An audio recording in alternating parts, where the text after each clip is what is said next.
viewers, for today's video, I am going to teach you on how to reload your Autoload Max retailer SIM card using your credit card via Globe One app.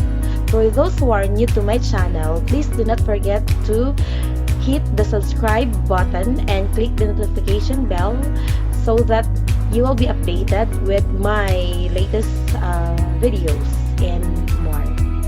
So let's start.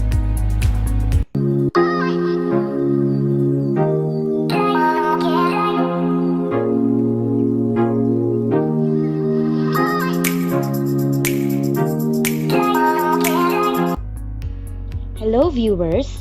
For today's video, tuturuan ko kayo kung paano mag-reload ng inyong mga retailer SIM card na Autoload Max retailer SIM card gamit ang inyong credit card.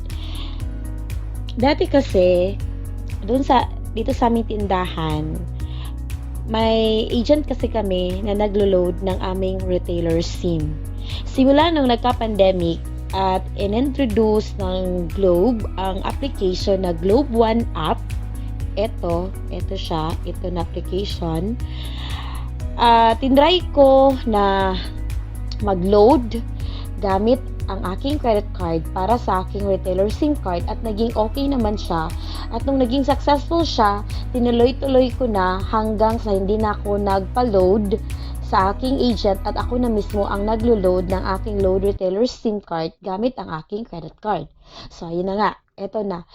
Sa video na ito, ituturo ko sa inyo kung paano ninyo bigyan or paano kayo magre-reload ng inyong Autoload Max gamit ang credit card. Pero bago yan, sa mga bago sa aking channel, please do not forget po to hit the subscribe button and the notification bell para maging updated kayo sa lahat ng mga video tutorials na aking i-upload. Okay, so bago tayo magsimula again, make sure na ready na ang ating credit card at saka yung ating cellphone na kung saan magsisend ng one-time PIN para ating ma-key in doon sa Globe One app. So, assuming po na nakapag-register na po tayo sa Globe One app na application, tsaka maglo-load na lang tayo immediately ng ating retailer SIM card na Autoload Max. So, atin pong i-click ang icon, tsaka ganito po yung makikita natin. Push natin or click natin ang button na menu. Tapos kung nakikita nyo, load for retailers, wonderful surprises, data manager. So, i-click po natin yung load for retailers. Tsaka, mamimili tayo dito kung magkano ang amount na ating ilo-load. 200, 300, 500, 1,000, 2,000. So, for this tutorial, maglo-load lang muna tayo ng 200 pesos sa ating Autoload Max kasi kaloload ko lang nung nakaraan. So, tap 200, tap next.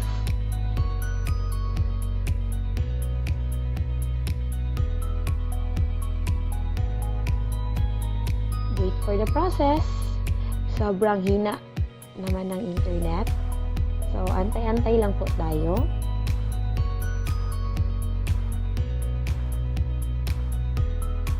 So, ayun na nga. So, dito, ito yung amount, ito yung order number, at saka ito yung email address ko kung saan magpapadala ng email na load na nabawasan na yung amount ng yung credit card kasi na-load na sa iyong retailer loader SIM. So, sa option na ito, actually may dalawa tayong option kasi kung gagamitin natin ang Globe One app na application, pwede tayong magre-reload gamit ang ating GCash. Pwede rin naman na gamit ang ating credit or debit card. So, for this tutorial, viewers, ay gagamitin natin ang ating credit card as our source para mag-reload sa ating Autoload Max Retailer SIM. Okay, so i-tap lang natin ito.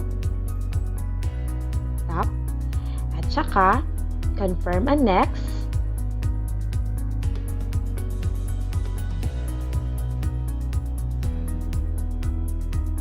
Again. Mahina talaga ang signal, no? So, Wi-Fi namin. So, let's change this one to mobile data. Off the Wi-Fi. Okay, andito na. So, payment method, credit card. So, sa part na ito, ang ating gagawin ay itatype natin ang ating credit card number.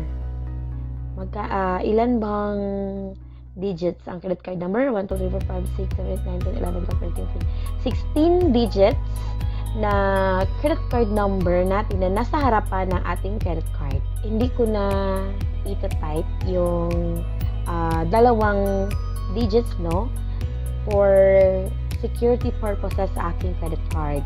Pero yung 16 digits na credit card na nasa harapan, credit card number, yun yung ita-type natin or kikiin natin sa card number.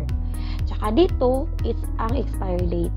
So, for my date, it's 06/24. At saka sa CVC or CVV number, sa part na ito, doon natin ito makikita sa nasa likuran ng ating credit card. So, nasa likod ng ating credit card, doon natin makikita ang CVV or CVC number. Nasa likuran lamang ito ng credit card natin. Tapos, tap natin ang pay. Wait for the process.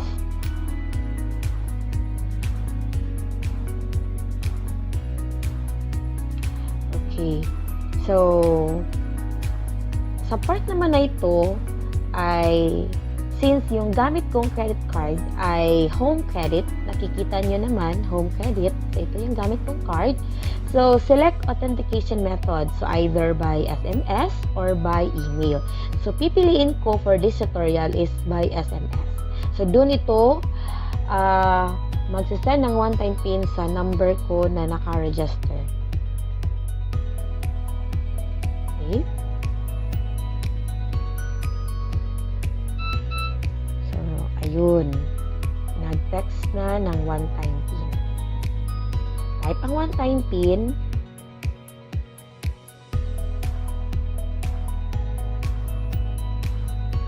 Remind ko lang po, no, na may time limit po yung pag-type natin ng PIN. So, matingnan niyo naman dito, time left. Dito. So, eto na, 9742888. So, confirm. Wait for the process again.